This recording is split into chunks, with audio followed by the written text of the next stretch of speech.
কেউ একজন বলেছিল যে আপনি কিভাবে বুঝবেন শ্বশুরবাড়িতে আপনার জন্য জায়গা তৈরি হয়েছে, যখন দেখবেন যে আপনার পার্সোনাল জিনিসপত্রগুলো রাখার জন্য কোনো নির্দিষ্ট জায়গা আছে। আমি সিথি আমার জীবনের ছোট ছোট কিছু মুহূর্তগুলোকে ক্যামেরাবন্দি করে সবার সাথে শেয়ার করে থাকি। আর এটা আমার শ্বশুরবাড়ি, তবে খুব বেশি দিন হয়নি আমি এই বাড়িতে এসেছি।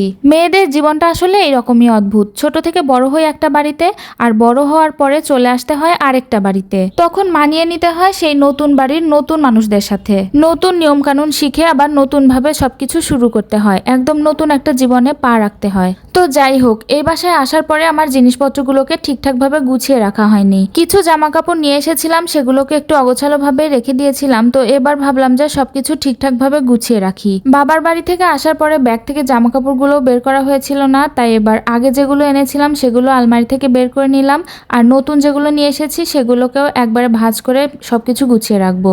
প্রথমে তো সবকিছু বের করার পরে মনে হচ্ছিল যে এত কিছু আমি গোছাবো কি করে, অনেকটা সময় লেগে যাবে।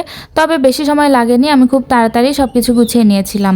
আসলে আমি যে শ্বশুর বাড়িতে শুধুমাত্র বাবার বাড়ি থেকে এসেছি এই কথাটা ভুল। আমি থাকতাম হোস্টেলে, তাই হোস্টেল থেকে কিছু জামা কাপড় নিয়ে এসেছি, কিছু জিনিসপত্র আবার বাবার বাড়ি থেকে। সবকিছু গুছিয়ে নিতে আমার একটু সময় লেগে যাচ্ছে। তারপরেও তো সবকিছু এখনো গোছানো হয়নি, শুধু কয়েকটা জামা কাপড় মাত্র গুছিয়েছি। এছাড়া আমার বইপত্র আছে, আরো ছোটখাটো অনেক জিনিস আছে যেগুলো এখনো আমি ব্যাগের মধ্যেই রেখে দিয়েছি। এটা ছিল আমার হাজবেন্ডের বাসায় ফেরার দিন, সেজন্য আমি খুব তাড়াতাড়ি করে কাজগুলোকে শেষ করে ফেললাম। এদিকে আমার শাশুড়ি আম্মু রান্না বান্না করছিল। আমাদের ছাদে একটা বন্ধু চুলা আছে, সেই চুলায় শাশুড়ি আম্মু মাঝে মাঝেই রান্না করে, আর আমি বসে বসে দেখি।